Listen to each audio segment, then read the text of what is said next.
one. Welcome back to the Hitting the Turnbuckle podcast. We love these collaboration episodes, but this one with a difference. So he is a podcaster, but not only is he a podcaster, he is releasing, as you can see behind him, and I think he's got it with us, a book. It is called, there it is, right in front of you, There Stanley it Karr. is. How are you doing, Stanley? How are you? How are you? Oh, I'm doing fantastic. Thank you so much for having me. I've heard a lot about your show, and I'm so excited to be here. It's honestly, it's great to have you on. I always see your stuff, man, on posting it out. Obviously, as we always do, right? As podcasters, we always like to get our stuff out there. And I always see all these three, four, five interviews you got, and it's always great to see. I saw one recently. I think you posted it. I want to say yesterday, or the day before, at time of recording, and another four or five. It's just fantastic, and you put it into a book, which we'll talk about in a minute. But let's start with Wrestling with Heart. How did all of the podcasting stuff come about, and what got you into wrestling as well? So I'd always been a fan of professional wrestling dating back to age 4 or 5 years old. It's always kind of like the father-son bonding kind of experience. So I always used to do everything that my father would do. And so I, one night, happened to catch him watching Monday Night Raw. This was the heart of the Attitude Era, the year 2000, and The Hmm. Rock was the biggest thing going, and the rest was history. So just fell in love with it and just never looked back. It is. I don't. Mine was a bit earlier. I mean, in the UK, we got satellite TV, late 80s, early 90s, and that was I mean, I'd been to wrestling shows over here in the UK, but that was my first exposure to this like big worlder. I mean, that was like Hogan, Warrior, Andre was still around, although be it a bit on the part of his time, and it just drew me in. What is it about wrestling that's kept you involved in it for so long?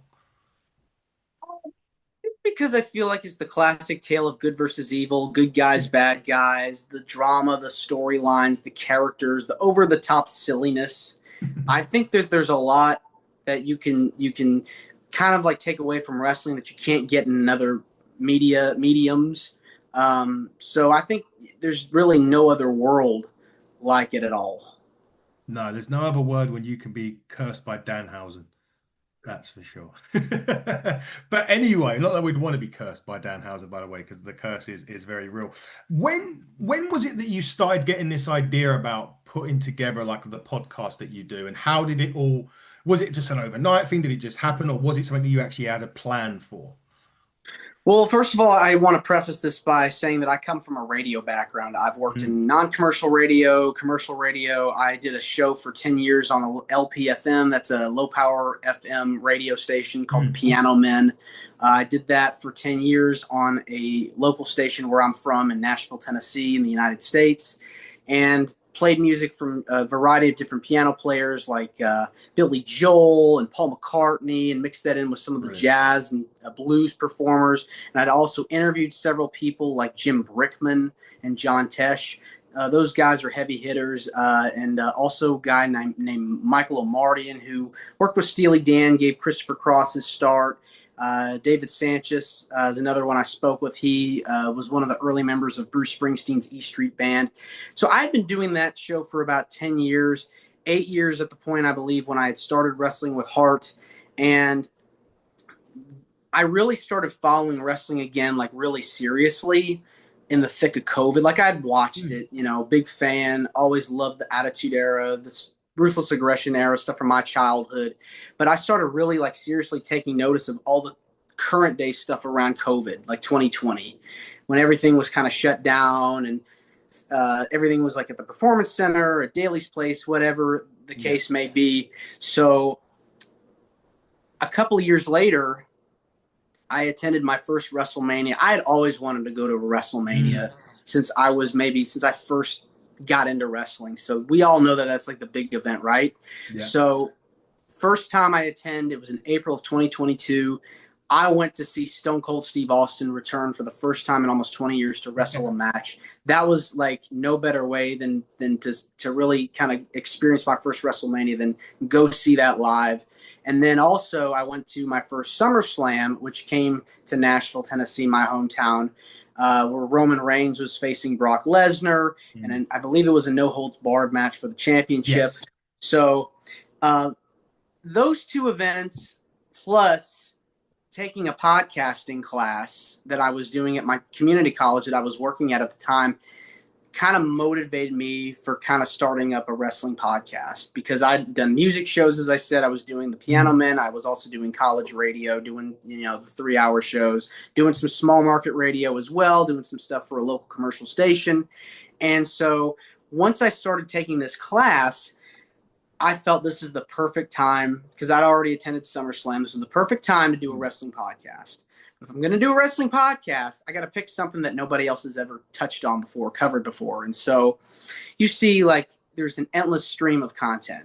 Yes. So if I'm going to do something, I got to touch on something that would be interesting to the audience. So nobody really ever touched on things like charity work or volunteering or helping out in your community. Maybe a few people here and there may have had some episodes devoted to that, but not a full-length series. So over time, over the next couple of days, I figured out kind of like my premise of the show, my concept, and the rest was history. Just started wrestling with heart, contacted a bunch of people, and here we are 3.5, 4 years later. And now I've got a book out, and I'm trying to get the show syndicated on radio. I'm on 10 stations right now in the United States. And hopefully we can grow that even more stations and into the future. That is sensational. That is really, really good to hear, because we must have started the podcast at around the same. We're 3 years this year. So yeah, it wasn't too long. I mean, obviously you've had the background. I'd never done this up until 3 years ago. I'd never even touched on it. But you mentioned WrestleMania, and I will give you one. I've been to five. I've been very fortunate to go to five from the UK. My first one was WrestleMania 21. And it went, that was a great one. And then I went 25, 26, 27, 28 in consent. And that was my last one. SummerSlam 1992, because it was over here in the United Kingdom. I haven't been to a SummerSlam since, but I was about 8 years old at that point. So I know that feeling. When it comes to a podcast, because I've just looked at your recent one, you've got ones coming up this week: Emily Locke, Nick Barberi, Gimmick Promotions, and of course Tom Brady, who played Salvatore Sincere. You got them coming up recently. But for you, like, how do you select a guest? When you talk about subjects, is there ones you reach out to for those subjects, or is there a way that you select sort of guests? Well, I really try to do my due diligence, and I just go find them through email, through Facebook. Just kind of feel like I can see if there's people I really want, and how we can make that happen, in a sense, because it takes a lot of legwork, and you really have to figure out, how am I going to get this person on the show? You really have to figure out a targeted approach of doing it. And so with me, it's a combination of factors. You go on Facebook, you go on Instagram, you go find their email, and just punch it in and search for it, and it'll come up. So you really have to put a lot of work into really finding these people. Yeah, you do. Because obviously, like there's a lot of like the local independent guys, well, which is good. We do it. We do it called Independent Showcase. It's a series that we do where we focus on. I mean, fortunately I work in the independent wrestling scene over here as well, so I get to see them through that aspect side of it. But that is a really interesting bit when I looked at that, because I like to. Of course, we have our bigger guests and whatnot, and we get the media stuff, but is it also very much important that these guys and girls come onto your show, my show, and other shows, to actually get out there a bit more, and whoever know, and who knows, they may actually get a booking from people, the promoters that watch your show, listening to these local talents at the same time. Yeah, I'll give you a good example of that. I had interviewed Rico Constantino back a few years ago. Remember Rico? Yes, I do. I remember you putting it out there. So I had interviewed him in a couple of years ago, and I think somebody from AEW must have seen that interview Wow. on X, and they reached out to me about doing something with him. So that's how he was able to get on. I think do that little bit with was it Mansoor and Yes. What were they called? I know who you mean. I can't remember his name. Mansoor and something or other. Yeah, Uh, yeah. That's how I feel like that whole deal kind of came about because they saw that appearance and then they contacted me, and so from there we just figured out how to get him to do the bid on AEW. So it's just things like that, and hopefully we get more buzz about us and more exposure, and the more people hear about us, the more I feel like we're able to grow, and that's all it's all about at the end of the day is podcast growth. exactly that. We done the same with Mims from the NWA. Not that he had the podcast with me, but I obviously interviewed him before, and I know someone over in the States that does independent booking, and I talked to him and set him up with Mims, and next thing you know, he's on 6 shows throughout the whole of this year, which is brilliant. It really, really is. But in your mind, Stanley, what makes a good podcast guest? Well, in terms of our show, we Mm, try to find guests who fit kind of our theme. Like, not only are they been in the business for so long, but they're out there helping other people. yeah. They've participated in charity work and have volunteered, whether it's animal rescue or helped out the homeless, whatever it is that they've been able to do to serve their community. And those are the kinds of people we try to look for and look at and figure out how we can go about getting them on. But in terms of making, in general, I would say they got to have good stories they want to tell, like their time in the business, or if they're an up and comer, what it's been like so far, training and learning Mm. from people. So it's a mix of two different things. Yeah, it definitely is. I like engaging. I like when when they're engaging in it as well. I always find the most engaging ones are the ones that actually want to. Some mean disrespectful when I say this, but want to be on the show. Like they're whether they've reached out to you, whether you've reached out to them and they're excited to be there, and they come on. They have a. I had a great conversation recently with Brox Boulder, who's a US guy, and we spoke for over an hour, and it was just great. The conversation really did flow. But look, before we get to the book, I always like to split a show up and ask some randomish wrestling questions. It's nothing too strenuous, but it's something to get the mind going. And the first one is that a lot of people talk about Mount Rushmore of wrestlers, but I don't do that. I go a little bit different. And I'm going to say, Stanley, what's your Mount Rushmore of wrestling theme songs? Mm, okay. Well, I got to put Real American on there. Yeah, Hogan. yeah, I would say Stone Cold's theme.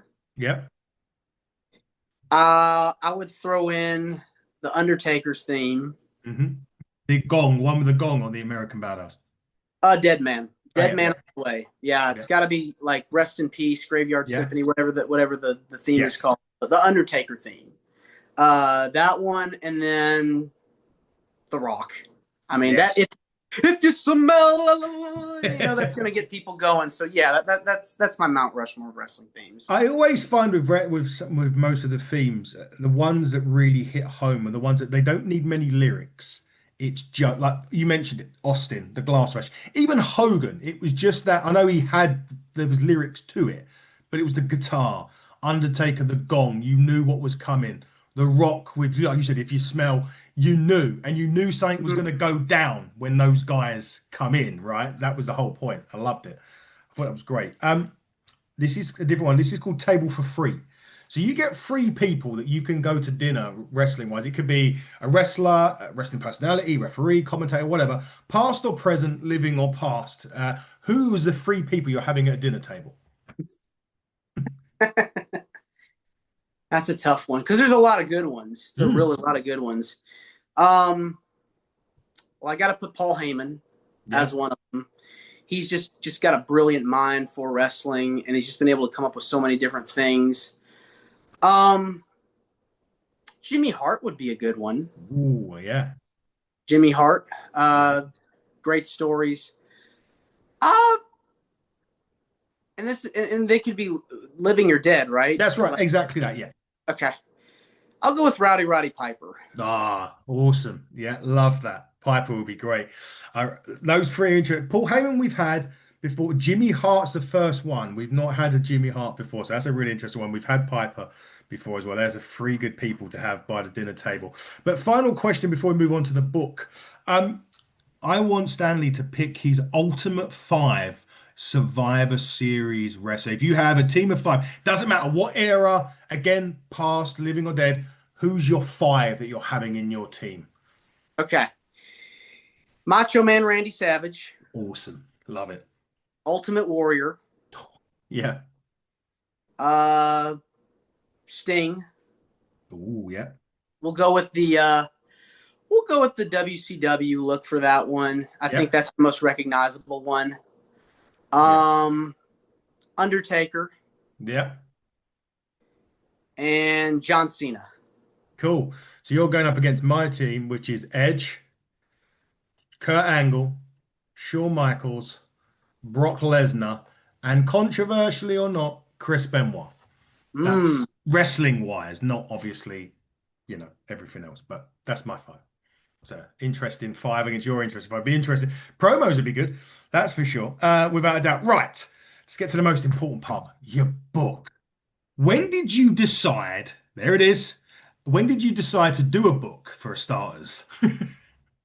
Well, I think over time, the more shows I had done, I had heard people talk about putting their interviews into print. Hmm. So I had looked online, and you don't really see a lot of podcasters, or I should say, wrestling podcasters, really come out with books. I've No. seen a few people that have written books relating to wrestling radio shows in the past, and maybe here or there I'd see a couple of podcasters put out stuff, but not a lot of us. So I figured out this would be a good vehicle for people to check out Wrestling with Heart, kind of get some buzz going, and so far we're getting some interest.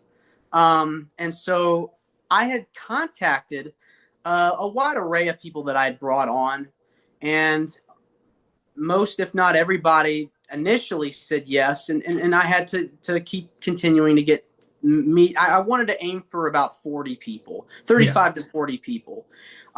So you got a mix of former WWE, WCW, ECW, TNA, and some independent stars as well.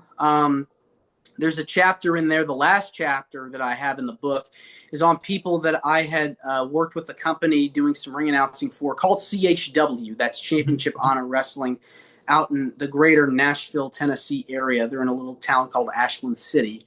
And so I was doing some ring announcing for them, and I had the good fortune of interviewing a few of the stars from that promotion. And so they're in the book as well. It's always good to network because you just never know where that can lead you. So want to give a shout out to them, as well as Pro Wrestling Symphony, another Yes. promotion, upstart promotion here in town. They're doing some pretty good stuff. Colby Carter's their current world champion. Freya the Slay is their current women's champion.